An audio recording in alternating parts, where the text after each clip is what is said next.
Hey guys welcome back to Ankush family blog. તો જો સવારમાં આપણે સોફે બેસી ગયા છીએ અને બારી ખુલ્લી છે, મસ્ત ઠંડો પવન આવે છે.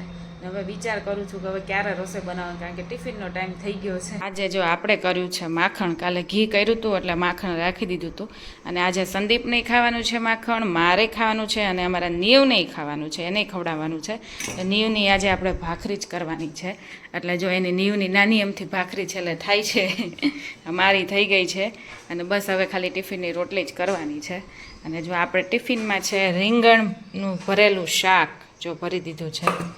તો જો નીવનું અમે આ ટોય લીધું હતું ને, તો 3 આમાં ભેગા હતા. એવી 3 તો એ રમતો નથી, એટલે અલગ અલગ રીતે કાઢીએ અને રમાડીએ. આમાં એક ટેન્ટ છે, એક આ છે, અને પછી એક એમને રમવાનું, બોલથી રમવાનું નહીં આવે, 3 વસ્તુ ભેગું આવે, બાંધી દેવાનું દોરીથી. એટલે તો આપણે બેઠા હોય ને ત્યારે જ નીવ રમે. જો અંદર ઘૂસી ગયો છે. હવે ઓલી સાઈડથી બહાર નહીં જાય, અહીંથી જ બહાર આવતો રહે. જો પાછું જા ઓલી સાઈડથી બહાર નીકળાય નીવ બહાર. એ ગયો, જા એ ગયો. ઓલી જતો રે ઓલી બાજુથી, ઓલી બાજુ જા, ઓલી બાજુથી આય. હા નીકળી જા બહાર. હા જે 2-5 મિનિટ હચવાય કા નીવ કા આખું એને તો સરખું કરી નાખે.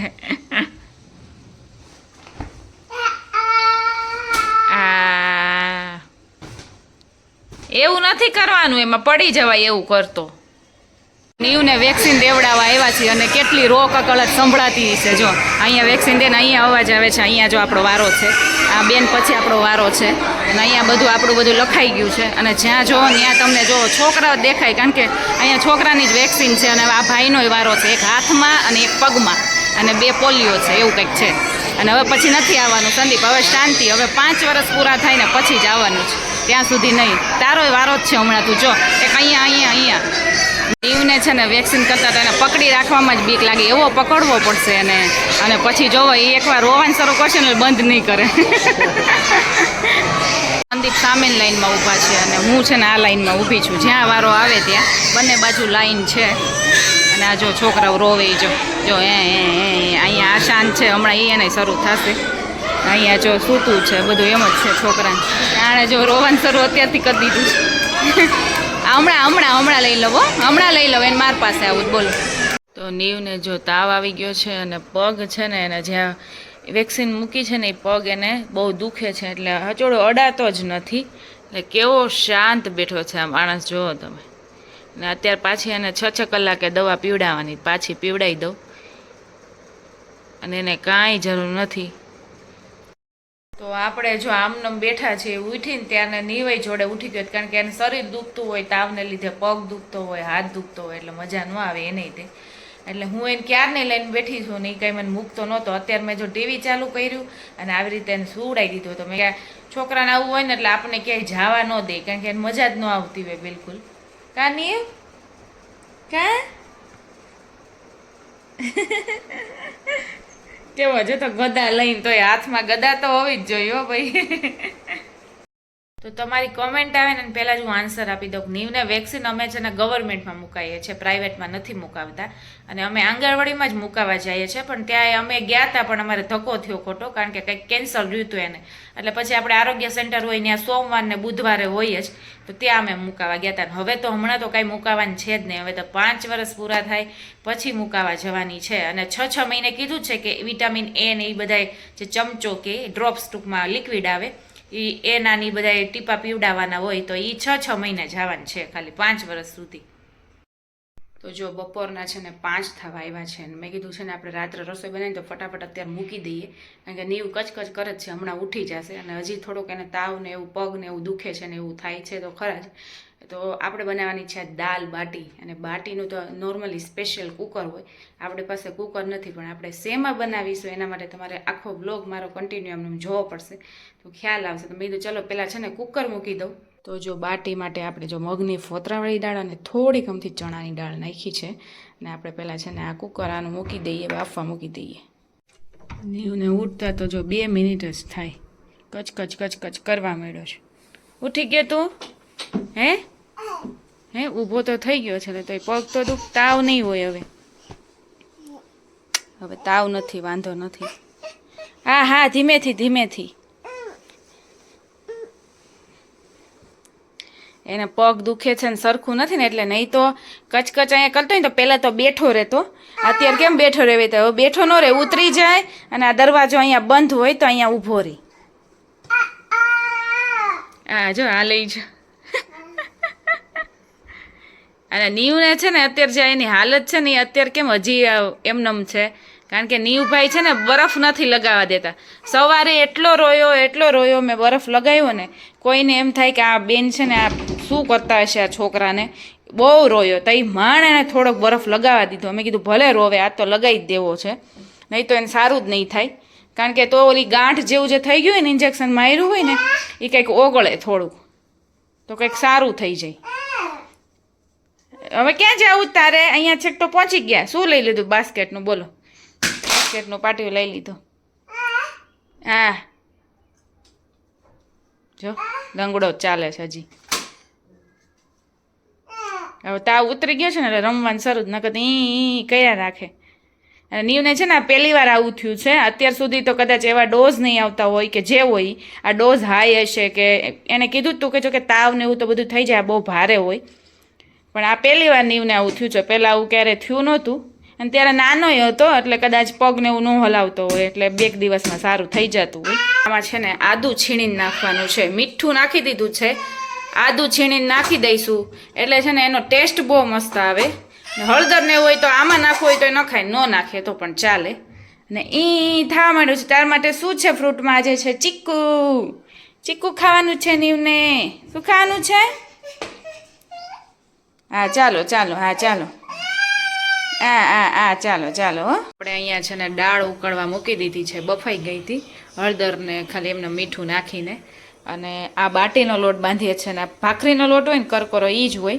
અને એમાં છે ને આપણે ઘીનું મોણ નાખવું હોય તો ઘીનું નાખી શકીએ, તેલનું નાખવું હોય તો તેલનું નાખી શકીએ, ઘી તેલનું મિક્સ નાખવું હોય એ પણ નાખી શકીએ. ને એમાં મીઠું નાખીને પછી જીરું નાખવું હોય તો જીરું સેજ નાખવાનું અને લોટ બાંધી દેવાનો. જો આપણે સેજ જીરું નાખ્યું છે અને ન નાખવું ને તોય પણ ચાલે. અને ઘી અને તેલનું મોણ નાખ્યું છે અને મોણ છે ને વધારે નાખવાનું, તો જ છે ને બાટી એકદમ ક્રિસ્પી સરસ થાય. તો જો નીવનું આપણે મોળી કાઢી લીધી છે દાળ, એક વઘાર કરી નાખ્યો છે અને એ વઘારમાં છે ને તેલ મૂકીને રાઈ નાખી દીધી અને લસણ આપણે સૂકું લસણ આવે એ અને ટમેટું અને હિંગ એ નાખીને એક વઘાર કરી નાખ્યો. અને આમાં લીંબુ નાખી દીધું છે જોડે જોડે. હવે છે ને આપણે ગરમ મસાલો અને લાલ મરચાંનો છે ને મસ્ત વઘાર કરીને પછી ઉકળવા દઈશું એટલે મસ્ત છે ને મસ્ત થઈ જાય. તો આપણો જો આ નવો એક્સપેરિમેન્ટ છે, આપણે ગબગોલાની ડીશમાં બાટી કરવાની છે. અને આપણે પહેલાં પણ એકવાર કરી હતી અને આટલી તો અમારે છે ને વધી પડે આ ડીશમાં, તોય જો ખાના વધ્યા છે. અને આને ધીમે તાપે આપણે શેકાવા દેશું ને પછી ફેરવા રાખશું એટલે મસ્ત થઈ જશે. તો જેની પાસે કુકર ન હોય અને ઓછા જણા હોય ને એ લોકો આવી રીતે કરી શકે. ને બાકી તમે ભાખરી કરો ને મસ્તની તો ધીમે તાપે એકદમ સરસ, તો ભાખરી પણ સરસ જ લાગે. તો જો થોડી જ વાર થઈ ત્યાં જો આપણી બાટી જો એક સાઈડથી તો થઈ ગઈ છે, આપણે પલટાવી દીધી છે અને પાછું હજી સાઈડમાં પલટાવી દઈશું અને થોડીક વારમાં તો થઈ પણ ગઈ. અને આ ઉપર છે ને આપણે ઢાંકી દઈશું એટલે બફાઈ જાય મસ્તની. અને સાવ ધીમો જ તાપ રાખ્યો છે. જો આપણી બાટી મસ્ત તૈયાર થઈ ગઈ છે અને આ જો ગરમ લોટી છે ને તો એમને રાખી છે એટલે મસ્ત શેકાઈ જાય. અને આ બાટીને છે ને આખી ઘીમાં બોળીને પછી ચોળીને ટૂંકમાં ડાળારે ખાવાની હોય, કાં તો ઉપરથી ઘી નાખવું હોય ને ચોળવામાં તોય ચાલે. એટલે આપણે ઉપરથી જ ઘી નાખશું કારણ કે પછી ઘીમાં બોળી દીધી છે ને તો પછી ચોળવામાં પ્રોબ્લેમ થાય. અહીંયા તો જો દાલ બાટી જમવા મળ્યા છે. દાલ બાટી છે, પછી જો આ ચટણી લીંબુવાળી આપણે બનાવી છે, ડુંગળી છે, ઘી છે. ઘીની ડબ્બી ખુલી નથી હજી તો. હા તમારે ન ખવાય, મારે ચાલે, તમે ન લેતા. અને છાશ છે. અને નીવને આજે વોકરની જગ્યાએ આપણે ચેરમાં બેસાડી દીધો છે કારણ કે છે ને વોકરમાં કદાચ એના પગમાં દુખે એટલા માટે. ત્યાંથી એને કંઈ હક તો થાય નહીં અને બધી વસ્તુ તે જમી લીધું છે હો.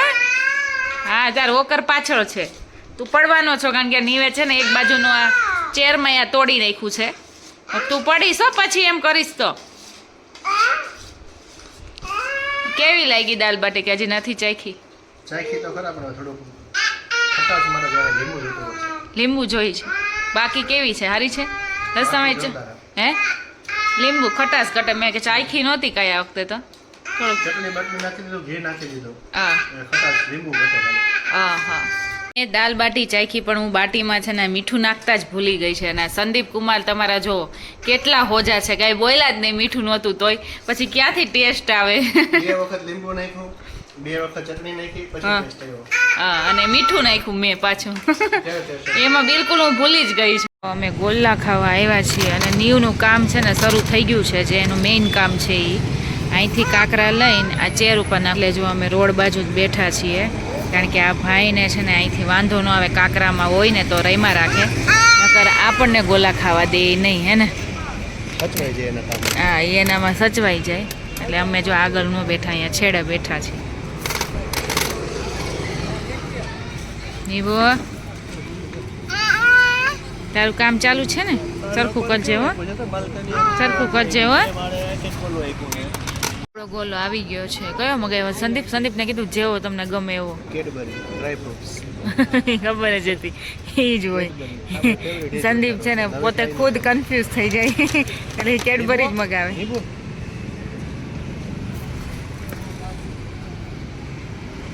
એમાં એવું છે, સંદીપ અખતરા ન કરે, હું અખતરા કરું, એટલે એના કરતા અખતરા ન કરવા સારા. કા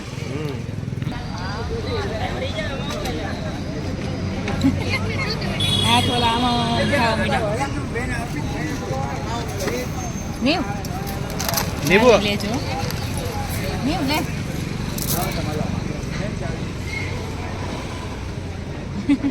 આજો ઘણા ટાઈમથી તમારી કોમેન્ટ હતી કે મારું બેબી 6 મહિનાનું છે તો તમે શું આપતા અને હું શું આપી શકું.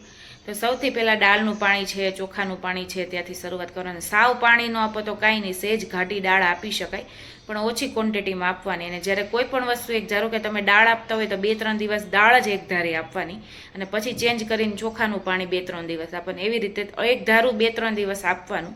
અઠવાડિયું 15 દી જાય, તમે એકવાર જ આપતા હોય આખા દિવસમાં, પછી 15 દિવસ જેવું જાય ને પછી બીજી વાર બીજું મીલ શરૂ કરવાનું. તો એવી રીતે આપવાનું સ્ટાર્ટ કરવાનું. પછી વેજીટેબલ સૂપ આપી શકો, ધીમે ધીમે બધી પ્યુરી આપી શકો, જેમ કે ગાજર છે, સકરિયું છે, બટેકું છે, જે બીટ છે, 2 વસ્તુનું કોમ્બિનેશન ભેગું કરીને, પાલક છે, એવું બધું એમ ટૂંકમાં એવું પલ્પ કરીને પાણી નાખીને એવી રીતે આપી શકો. અને જો છોકરાને ગેસ ને એવું થતું હોય તો આપણે ઘી મૂકવાનું અને એમાં હિંગ નાખીને એનો વઘાર કરીને આપવાનું. જીરું થોડુંક નાખીને આપી શકાય વઘારમાં, એવી રીતે. તો એને પચી જાય ને બહુ વાંધો ન આવે. અને જ્યારે નીવને અમે શરૂઆત કરીને ત્યારે નીવને તો બહુ જ પ્રોબ્લેમ થતી પાચનની. એને જેવું ખવડાવે ને એવા એ 5 થી 6 વખત આખા દિવસમાં ટોયલેટ જતો. દૂધ પીતો હોય ને એક જ વાર ખવડાવતા ને તો પણ એવું કરતો. એટલે સ્ટાર્ટિંગમાં પચશે નહીં ને તો એવું પણ પ્રોબ્લેમ થશે, ગેસ થશે, બધું પ્રોબ્લેમ થશે. અને બધા છોકરાની તાસીર અલગ અલગ હોય છે, એટલે તમારે તમારા છોકરા મુજબ એને વસ્તુ આપવાની હોય. અને તમે ફ્રૂટ બધા એને આપી શકો ધીમે ધીમે કરીને. જેમ કે એપલ હોય તો એપલને જરૂરી બાફીને જ આપવાનું, એમને કાચે કાચું આપવાનું નહીં. પછી બનાનાની હોય એ વસ્તુ તો કાચે કાચી તમે આપી શકો. અત્યારે કેરીની સિઝન આવે છે તો કેરી થોડી થોડી જ આપવાની, બહુ વધારે નહીં આપવાની. ચીકુ આવે છે, સિઝન પ્રમાણે બધું, તરબૂચ છે, બધું એનું પાણી એવું બધું તમે આપી શકો. દાડમ વધારે સારું, દાડમ એ આપી શકો એને. દાડમનું જ્યુસ છે કાઢીને એ આપી શકો. અને પછી તમે આ બધી જેમ કે આપણે સકરિયું છે એ બાફીને એમાં મેશ કરીને એમાં પાણીમાં ઘોળીને એ પણ તમે આપી શકો. પછી ગાજર છે, બધું બીટ છે, એ બધું તમારે બાફી નાખવાનું. એમનું કાચે કાચું કોઈ વસ્તુ નહીં આપવાની. બાફીને પછી મેશ કરીને સહેજ પાણી નાખીને પતલું જેવું કરીને એવું પણ તમે એને આપી શકો. બીજું તમે રાબ પણ આપી શકો. જે રાગીનો લોટનો જે શીરો બનાવીએ, ઘઉંના લોટનો શીરો બનાવીએ, એનું જ એકદમ તમે પતલું કરી નાખો પાણી નાખીને, એટલે એકદમ રાબ જેવું થઈ જાય. એ તમારે પહેલાં શરૂઆત, કારણ કે ભારે કહેવાય એટલે ઓછી ક્વોન્ટિટીમાં તમારે આપવાનું. અને હવે પછી તમારે કોઈ ડાઉટ રહ્યો હોય, ક્વેશ્ચન હોય તો તમે કમેન્ટ કરજો. અને ફાઇનલી આની સાથે મારા અહીંયા વ્લોગનો એન્ડ કરું છું. આઈ હોપ કે મારો વ્લોગ તમને સારો લાગ્યો હોય તો ફટાફટ જઈને મારી ચેનલમાં લાઇક, શેર અને સબસ્ક્રાઈબ કરી દો. અને કમેન્ટ કરવાનું ભૂલતા નહીં. અને હવે મળીએ આપણે નેક્સ્ટ વ્લોગમાં. ત્યાં સુધી bye bye and take care guys.